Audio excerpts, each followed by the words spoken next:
Sam, déjà, on va commencer par les Bucks. Alors attends. Les Bucks, en quelques mots, qu'est-ce que tu peux nous en dire? Bah écoute, les Bucks l'année dernière, c'est beaucoup de rebondissements, beaucoup de hauts en début de saison, évidemment, avec l'arrivée de Damian Lillard. Euh, on avait beaucoup d'attentes avec un coach nouveau en la personne d'Adrian Griffin qui a laissé un goût un peu amer sur le banc de Milwaukee. Euh, on a eu beaucoup de blessures, peu de Dame avec Giannis au début de saison, on était un peu frustrés, etc. Jusqu'à l'arrivée de Doc Rivers. Et là, ça a été juste phénoménal, évidemment, du grand Rivers Basketball. Et puis jusqu'au moment où ils se sont fait sortir piètrement par les Pacers en 6 matchs au premier tour des playoffs. Donc si j'avais un mot pour résumer la saison de Milwaukee, c'est grandement décevant. Peu de Ouais. mots. Bah alors du coup, c'est vrai que je l'ai affiché là grâce aux stats dénichées par Martin euh, tout à l'heure. C'est troisième de l'Est, 49 victoires, 33 défaites. Une défaite, comme tu l'as dit, au premier tour face aux Pacers. Et au-delà de ça, en fouillant un peu dans ce qui a pu être dit à la fin de la saison, les Bucks, je crois, depuis le titre de 2021, ils ont gagné qu'une seule série de playoffs.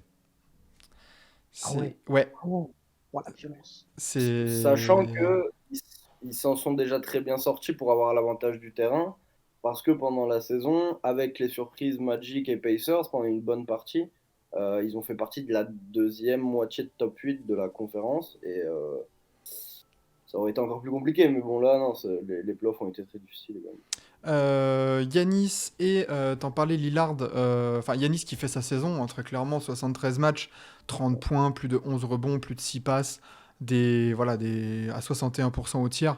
Ça, on peut rien lui reprocher, si ce n'est, mais bon, est-ce qu'on peut vraiment lui reprocher une blessure sur les derniers matchs de la régulière qui font que face aux Pacers, t'arrives un peu diminué. Alors que Damien Lillard compliquait l'intégration. Quentin, Damien Lillard, t'en as pensé quoi? Bah, en régulière, forcément, t'as toutes les stats qui baissent, l'importance, tout ça, enfin, ça c'était prévisible. Donc en régulière, j'ai envie de dire, bon, il fait plus de bien que de mal, j'ai envie de dire, même si le rating défensif des Bucks, on n'a pas parlé, mais ils étaient quoi? Ils étaient top Pas 5 encore. défense tous les ans. Top Ouais. 5 défense tous les ans, là, t'es 19e. C'est Ouais. ça. Donc voilà, pas fou. Bah, en playoff, le petit Damian, il y a du bon, il y a du moins bon. Il a eu des gros matchs quand même en playoff, mais. Et on aurait préféré retrouver le Lillard de 2019, quoi. Ça fait un moment qu'on l'a pas vu, celui-là. Je pense Et que, je pense que Yanis, Adrian Griffin ou Doc Rivers seraient d'accord avec toi. Ils Oui, auraient c'est ça. aussi voulu le retrouver, quoi. Martin, d'accord avec tout ça, tu t'y attendais un peu à une adaptation difficile parce qu'on rappelle, Lillard, il l'a dit lui-même, hein, il y a un mec de Yahoo Sport pendant la saison que il s'attendait pas à trop. Déjà, c'est la première fois qu'il changeait de franchise, donc un peu compliqué. Au même moment que le divorce avec sa femme, Ouais. donc compliqué. Ça qui était tombé, est sorti ouais après en cours de saison, ouais.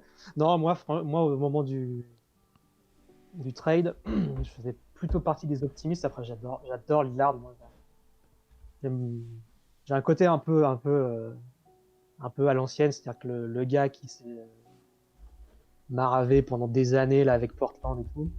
Et puis, on disait, bon, oui, la défense va forcément. Quand tu passes de Damian à Lillard à Jrue Holiday, tu peux t'attendre à ce que les défense baisse. Mais on se disait en attaque, un duo Yanis Lillard, tu peux mettre trois poteaux à côté, limite, c'est indéfendable, quoi. Bah, normalement, on se Alors disait, qu'en fait, attends, un pick and roll Lillard Yanis avec Brook Lopez dans le coin, ça peut être intéressant. Mais bon, ouais, et puis avec Beasley, ils avaient pris Malik Beasley aussi. Mais du coup, oui, quand ta ligne arrière, c'est Lillard Beasley et que avant le début de la saison, ton coach dit. Griffin, il avait dit un truc, je sais plus exactement comment, mais il avait dit ouais, on va mettre Malik Beasley sur le meilleur extérieur adverse. Ouf, ça annonce un peu la couleur, quoi. C'est ça, donc il y a eu un peu une fronde envers Adrian Griffin au milieu de la saison. Il commence, on l'a dit, hein. Pourtant le bilan était plutôt bon. C'était quoi déjà le bilan? 30-11 ou un truc comme ça? Il va être 30-13. 30-13. Ouais. C'est vraiment pas si mal, sauf que Yanis a commencé à parler et à un peu à contester un peu l'autorité d'Adrian Griffin Jr. Après, Bobby Portis s'en est mêlé. Enfin, ça a un peu foutu la merde et bah du coup, ce qui a été compliqué, et ben ça a amené à l'éviction d'Adrian Griffin. Doc Rivers est arrivé sans faire de miracle non plus. 6e offensive rating, 19e defensive rating. Et surtout, comme tu l'as mis, Martin, 17 défaites contre des équipes de play-in ou moins. C'est vrai que quand on était habitué à avoir Milwaukee intraitable en régulière et à rouler un peu sur ses opposants, bah finalement là, on a vu un peu de fébrilité. Mais est-ce que, on va voir un peu quand on va parler du roster juste après, est-ce qu'on va pas sur un groupe vraiment vieillissant? Est-ce que c'est pas ça la grosse question autour des Bucks? Est-ce qu'il n'y a pas trop enfin, pas assez de fraîcheur ramenée? Si je peux juste me permettre avant, Hmm. parce on a parlé vite fait de Adrian Griffin, tout ça, du bilan comptable qui était bon. Est-ce qu'on peut rappeler à quel point le jeu proposé par l'équipe de Adrian Griffin était dégueulasse? Hmm. Parce que j'avais envie de m'arracher les yeux quand je regardais les Bucks sous Adrian Griffin. Donc Rivers, ça n'a pas amélioré le bilan, mais au moins c'est un peu plus digeste à voir. Mais vraiment, Adrian Griffin, c'est un des jeux les plus moches que j'ai vu cette saison, voire peut-être même le plus moche. Bah, C'était ouais, vas-y. c'était très moche et puis on avait vraiment l'impression que les joueurs le comprenaient pas. Il y avait des jeux qui étaient très hachés ou avec des juste ils se comprenaient pas, les passes arrivaient pas au niveau des turnovers. J'ai pas les stats vis-à-vis de la ligue, mais c'était très compliqué et ça a clairement pesé. Hmm. Ouais, c'est ça, il y avait beaucoup de turnover, etc. Donc non, ça marchait pas du tout, du tout, du tout. Et puis il y avait aussi un supporting cast, un banc qui était pas là. Et c'est aussi ce que tu dis, Maxime, un manque de fraîcheur, c'est-à-dire derrière les jeunes pouvaient éventuellement faire la différence. Je pense à celui que j'avais un peu identifié l'année dernière comme potentiel, euh, potentiel surprise, Marjon Beauchamp. Il a été cata, quoi. Et ça a été le cas pour pas mal de ces mecs. Ouais, bah c'est quand on voit un peu l'effectif, on voit Yanis qui est dans son prime et ça, il y a aucun souci, on le voit encore dans les stats et même dans le niveau de jeu après, dans ce qu'il montre, il est incroyable. Par contre, après le supporting cast, t'as t'as Brook Lopez. On a vu la saison dernière que Brook Lopez, finalement, la prolongation, c'était peut-être pas une bonne idée. Damian Lillard, il est bien dans sa trentaine et il a enchaîné là, quelques problèmes de blessure. Chris Middleton, il a du mal à revenir de sa blessure. Ouais, finalement, les Bucks, tu es un peu dans une espèce de spirale négative et bah, ça amène à voir un peu ce petit roster des Bucks parce que bah, il y a eu un été assez tranquille. Qu'est-ce que vous en avez pensé? Du coup, je fais le petit bilan. Les départs, on a Malik Beasley, Patrick Beverley. Et en arrivée, on a AJ Johnson, Tyler Smith par la draft. Et après, on a Taurean Prince, Gary Trent Jr. et Dylan Wright. Qu'est-ce que vous en pensez? Est-ce que vous avez eu le temps de le voir un peu Ah, j'ai oublié le coach d'ailleurs. C'est plus Adrian Griffin, c'est Doc Rivers. Martin, t'en penses quoi de ces arrivées? Et qu'est-ce que ça te dit? Je vais sortir la vanne que j'ai faite juste avant qu'on prenne le live tout à l'heure. C'est que quand j'ai regardé ce roster, limite la bonne nouvelle que je voyais là-dedans, c'était Dylan Wright, quoi. Parce qu'en fait, ouais, ça donne vrai. Là, quand on a avec la saison dernière qu'on a vue, ouais, il y a vraiment une sensation de fin de cycle. Il faudrait du renouveau en fait, mais en fait dans le jeu parce que je disais la fronde contre Adrian Griffin, j'ai surplongé un peu dans les trucs de la saison dernière. Apparemment c'était beaucoup sur les changements qu'il avait voulu apporter à la défense des Bucks, changer les schémas défensifs et que ça plaisait pas à tout le monde, etc. Bon, une raison comme une autre, hein. Quand tu es joueur, si tu es à l'aise dans le système, bah, peut-être que oui, si ça ne fit pas avec le coach, bon. Mais en fait, là, comme tu disais, Middleton, on a du mal il a du mal à revenir. C'est plus du tout le défenseur élite qu'il était. Quand tu vois du Lillard, Gary Trent, Giannis, tu vois, Gary Trent Jr. quand même un shooter très très très très sûr. Hein. Il dit il faut peut-être repartir sur un mode pas toute attaque non plus, mais il y a quelque chose à faire quoi. Quand tu vois les espaces que ces deux-là peuvent donner à Giannis. Et après, mais le problème c'est que derrière ces trois mecs-là, ça commence soit à être vieux, soit à être très jeune, tu vois, voilà, comme tu disais là, Beauchamp et tout, est-ce qu'ils sont prêts pour vraiment choper des 18-20 minutes par match? Bah, du coup, si on fait le point un peu sur le poste par poste, bon, dans ce que j'ai un peu chapeauté, même si là, on voit là, dans le poste 3, j'ai mis Gary Trent Jr. qui a un peu un 2-3. Hein. De toute façon, ça va se balader. Et on va voir comment Doc Rivers va faire sa petite popote. Sur le poste de meneur, Lillard, Dylan Wright, AJ Johnson. Sur le poste 2, on a Pat Connaughton, AJ Green et Andre Jackson. Chris Middleton, Gary Trent Jr., Marjane Beauchamp sur le poste 3. En 4, Giannis, Taurean Prince et Chris Livingston. Et en 5, on a Bobby Portis, Brook Lopez et Taylor Smith. Toi, Sam, là sur le poste 1, est-ce que l'arrivée de Delon Wright, ça peut peut-être amener un peu plus de défense, justement? Oui, ça peut. Ils ont pris des joueurs polyvalents, ce qui est déjà pas mal. Avec du coup surtout le trio Wright, Trent et Prince. Après, ça reste des apports qui sont très faibles. Je pense que s'il y a des changements à avoir, ça viendra du coaching, mais ça me paraît très difficile. Je pense que ça va être encore une saison de transition, malheureusement. Ouais. Il y a encore beaucoup de talent. Mais oui, l'apport de Dylan Wright peut forcément ajouter à ce roster.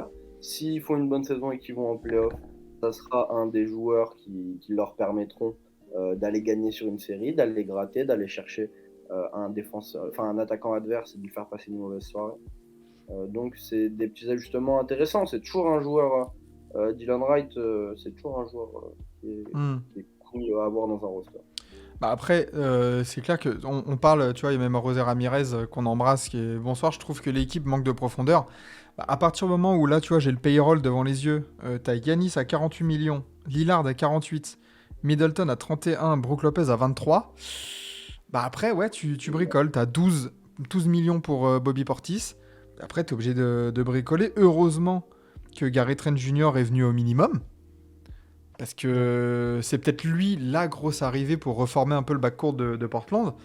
Mais sinon, ouais, c'est comme beaucoup d'équipes où la flexibilité, c'est compliqué. Quentin, toi, par rapport à la saison dernière, on a tendance à dire que ça s'est renforcé, quoi.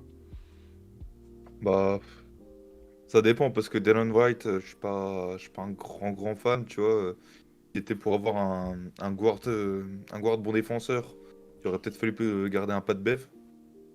Bon, après, Ok. voilà, tu vois, à ce niveau-là, j'ai envie de dire, après, tu t'en fous un peu parce que c'est pas des mecs que tu vas faire jouer 20-30 minutes par match, t'as Lillard qui est devant. Sur le poste 2, c'est sûr, tu te renforces parce que Gary Trent Jr., peut-être qu'il shoot un peu moins bien que Malik Beasley, comme beaucoup de personnes. Mais niveau défense, c'est le jour Ouais. et la nuit. Puis en C'est plus, ça. et puis ce qui est bien avec Gary Trent Jr., c'est tu lui files le ballon, il va pouvoir faire un peu plus de choses. Il peut driver, il peut mettre en place 2-3 systèmes. Même pour scorer, hein, il n'est pas obligé de faire juste du spot-up. Il peut scorer en mouvement, donc ça déjà c'est une grosse upgrade. Moi, Taurean Prince, j'aime bien le joueur quand même si c'est pas le joueur du futur dans ta rotation. Dans ta rotation, c'est pas mal. Bah, En tu sais, vrai, Gary Trent Jr., là, je me suis juste mis les stats là. Dans une équipe de Toronto vraiment moribonde l'année dernière, bah, il met un peu moins de 14 points de moyenne à 39% à 3 points. S'il ramène ça à Milwaukee, que ce soit en sortie de banc ou même augmenter peut-être un peu plus sa moyenne de points en étant titulaire, c'est bénéf de ouf pour Milwaukee et c'est peut-être ce qu'ils ont besoin. Et encore, l'année dernière, ces chiffres ils sont un peu tronqués parce que Rajakovic l'a extrêmement mal utilisé. Et surtout, c'était. Genre, un jour il jouait 15 minutes, le jour d'après il en jouait 35. Enfin, et tu savais jamais comment il allait l'utiliser, quand est-ce qu'il allait le mettre sur le terrain. Enfin, voilà, donc l'année dernière, je trouve ça un peu tronqué parce que bah voilà, forcément, quand t'es mal utilisé, tu peux pas en faire plus.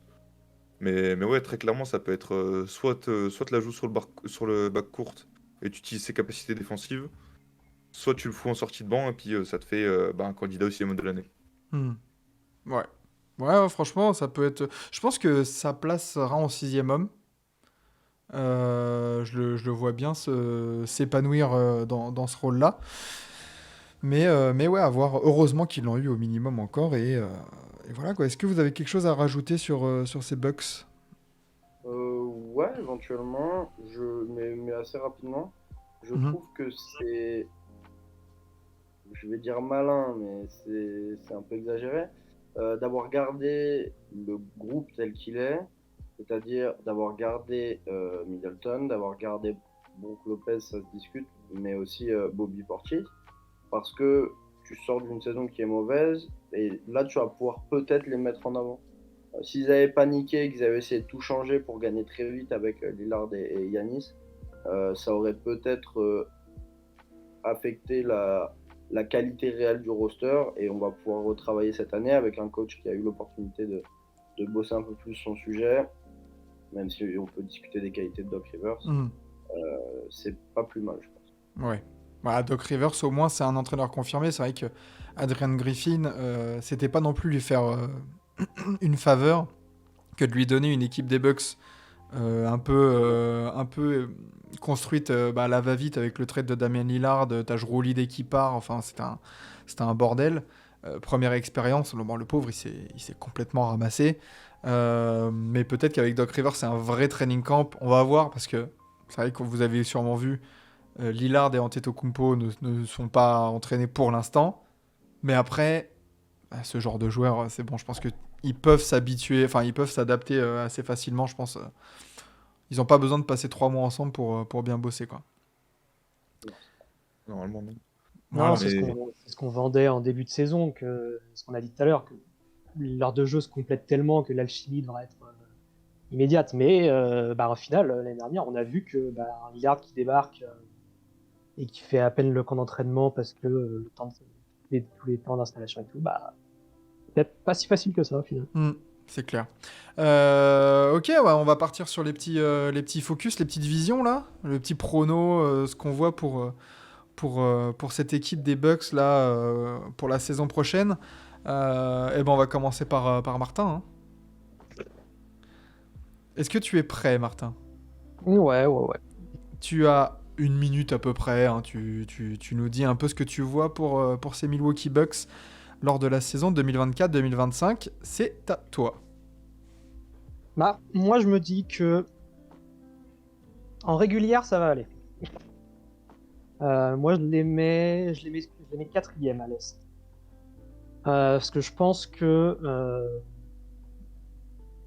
même si Doc Rivers nous a jamais extasié, il sait mettre un peu des groupes en place. Et en régulière, les problèmes de profondeur, etc., vont pas être trop embêtants. Moi, je vais faire l'optimiste, je veux dire que Lillard va bien mieux repartir sa saison et retrouver un peu ses standards, peut-être pas en production pure, mais au moins dans les pourcentages. Mais je suis pas sûr que la défense puisse vraiment s'améliorer. Et à partir des playoffs, ça peut leur jouer des tours vraiment trop énormes, quoi. Parce que, comme on a dit, Wright, il va pas prendre 20 minutes par match. Et 35 minutes de Lillard, Gary Trent, ça peut être compliqué. Donc voilà, moi je les mets quatrième à l'Est. Et par contre, je pense qu'en playoff, je regarde en playoff, peut-être que je leur fais passer le premier tour, mais dès les demi de conf, je commence à me dire, bah non, tu bats pas les top équipes. Ok. Une saison à la Doc Rivers, quoi. Une bonne saison régulière et après en playoff, ça se prend un peu le tapis. Ouais, je crois que c'est Sam qui disait ça tout à l'heure. Je pense que ça va encore être un truc un peu ouais, de transition, quoi. Hmm.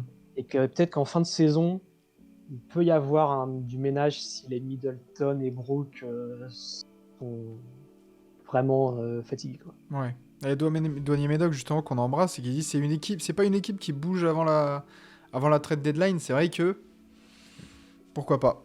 Va falloir voir. Est-ce qu'il y aura du. De toute façon, la trade deadline, on va tellement la faire en live aussi, celle-là. Ça va être magnifique. Quentin, je te lance sur ta petite vision. Allez, let's go. Allez. Ah, Eh ben, pour... vas-y. Allez, je vais commencer avec le bilan en direct. Quatrième, 50 victoires, 32 défaites. Voilà, donc à peu près même bilan que l'année dernière. Le defensive rating, ça va augmenter parce que Doc Rivers, il sait mettre en place des défenses.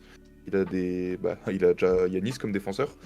Ensuite, bon, Brook Lopez, c'est plus Brook Lopez d'il y a 2 ans, mais ça reste un mec intelligent qui sait défendre, qui sait scorer. Mais après, pour Brook Lopez, j'ai des petits doutes.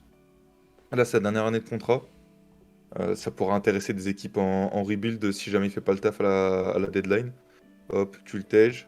C'est un contrat finissant, t'as une équipe qui va le récupérer pour prendre son XP, et s'ils ont des trucs intéressants à te filer, bah tu les prends. Et puis après, il faudra voir aussi sur Middleton, est-ce qu'on aura le Middleton des playoffs? Parce que si t'as le Middleton des playoffs, t'es bien. Si c'est un Middleton de la saison régulière dernière, t'es un peu moins bien. Sur le duo, bah, je peux en rajouter un sur le duo Giannis Lillard. Ça va être normalement, ça va bien fonctionner. T'as les automatismes maintenant.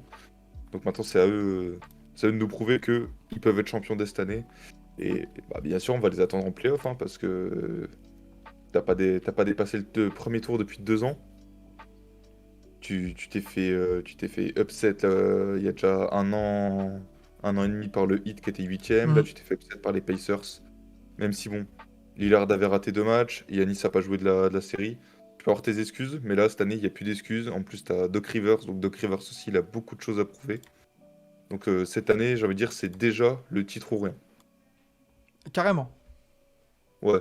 Ah oui. Bah, Lillard va avoir 35 ans, Middleton va en avoir 34, Brook Lopez va en avoir Ouais. 37, Giannis et Portis, ils arrivent à 30 ans, Pat Connaughton, il va en avoir 32. Enfin voilà, ton équipe, elle commence à vieillir. Là, tu vas commencer à aller dans la fin de prime. Bah déjà, Lillard, il est en fin de prime. Yanis, en plus, avec un jeu comme il a, la fin de prime peut être très très compliquée. Hmm. Bobby Portis, bon, bah, c'est pas un joueur de fou furieux non plus, mais ce qu'il peut te faire maintenant, plus il vieillit, moins il va pouvoir te le faire. Enfin voilà, donc j'ai envie de dire là, t'as la fenêtre de tir. T'as la fenêtre de tir, c'est cette saison, voire aller l'année prochaine, t'as 2 ans, on va dire. Bah, surtout que Yanis, il avait un peu dit, je crois, je sais plus pour quel média, mais il avait dit que lui, son but, c'était pas de rester 20 ans dans une franchise, lui, il veut regagner. Donc là, il a signé une extension de 3 ans, qui kick l'année prochaine là, à 54 millions. Il aura 30 ans. Attention à ce que Yanis, ils disent pas, mais en fait, les gars, déjà, j'ai une player option en 2027-2028. Et bah en fait, à la fin de début 2025, là, dire bah, les gars, moi il reste 2 ans dans mon contrat, tradez-moi parce que moi je vais pas rester là. En fait, je vais pas rester à Milwaukee comme ça dans le Wisconsin. Ah tiens, il y a LeBron qui vient de partir et puis les Lakers ils veulent me mettre un gros contrat. Voilà. Et voilà, il y a des trucs qui peuvent se passer donc peut-être que le temps presse, ouais. Une raquette AD et Giannis. Pouah. Oh, oh, Pardon. j'y vais pas. Par contre, pour le spacing, tu repasseras quoi. Ah, Oui. Ouais, et en vrai. Et pourquoi pas les San Antonio Spurs, Yanis Wemby. Ah, franchement. Puis en plus, tu sais quoi, faire un peu comme le Magic à l'époque, tu vois, avec Sohan en 3. Let's go, hein. Oh la vache. Et Chris Paul qui aura 42 ans, évidemment. Évidemment. En 6ème, t'inquiète. Aïe aïe aïe. Sam, Yep. c'est à toi. Euh, Est-ce que tu vois pareil que les deux congénères? C'est parti pour ta vision sur les Bucks. Bah écoute, ouais, moi pareil, je pense qu'ils vont terminer à la 4e place de la conférence Est, dans une conférence un peu plus hétérogène que l'année dernière, donc avec beaucoup plus de différence de niveau. Euh, je pense que la première partie de saison va être bonne et je vois bien une espèce de trade monter justement par rapport à ce que je disais tout à l'heure autour de Middleton et de Brook Ok. éventuellement pour essayer d'attirer un espèce de troisième couteau pour faire pas une petite dernière mais ouais, peut-être une petite dernière pour Yanis. Voilà. Tu verrais quel profil de joueur ciblé Bah, là, comme ça sur quel poste, tu vois? a priori, du coup, un espèce de poste 3, peut-être dans une équipe dont on pourra parler peut-être un peu plus tard. Ok. Voilà,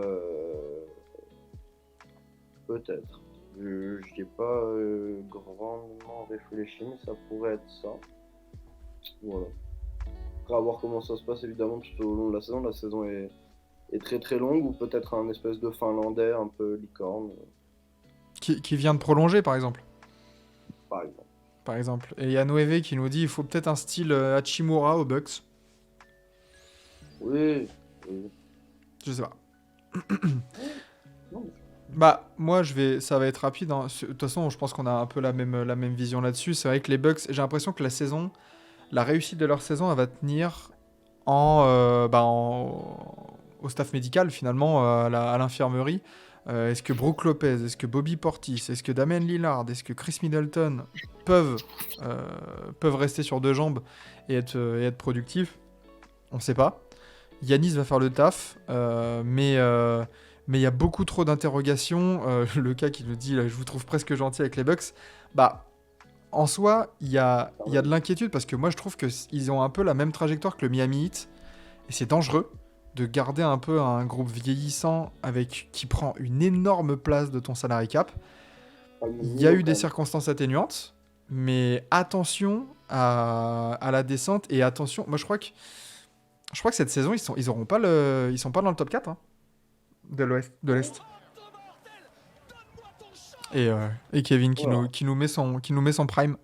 Incroyable. Ok. N'hésitez pas à soutenir Tibi. C'est que du bénévolat là-dedans.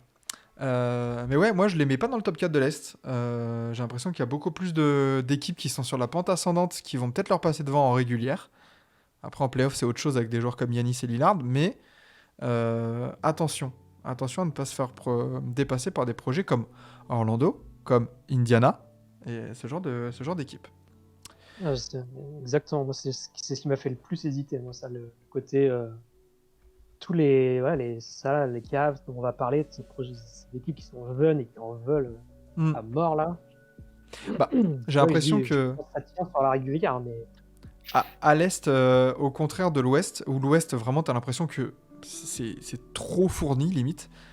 J'ai l'impression que l'Est, il y a encore ce côté des grosses puissances et des équipes vraiment moins bien, mais que il y a une différence vraiment marquée entre les deux, quoi. Il y a moins d'homogénéité. Et du coup, attention à pas glisser pour les Bucks.